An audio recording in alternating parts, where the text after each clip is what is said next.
रमजान आने तो पहले पहले अपने दिल भी साफ कर लो। दिलों के जड़े जंग ने ना उतार लो।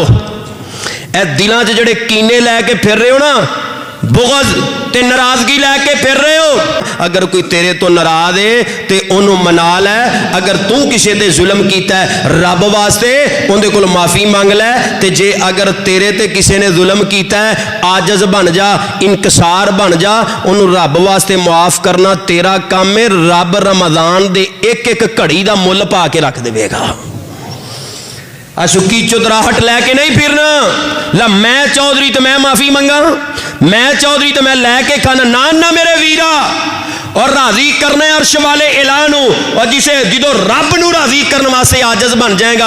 और ये मैं बरमला कह रहा, बल्कि मैं गारंटी दे नाले बात कहना, और जोड़ा रब वास्ते नीवा हो जाए ना कि यार मैं रब नू राजी करना, मैं लोगों नू नहीं वेखना, मैं सुक्की चुदराहट नहीं देखनी, मैं दे अंदर गोते नहीं खाने। रब वास्ते आजज होना तेरा काम है। जिमें रब वास्ते अपने आप नू मिटाएगा, मेरा रब तेनू उवें ही चमकाएगा।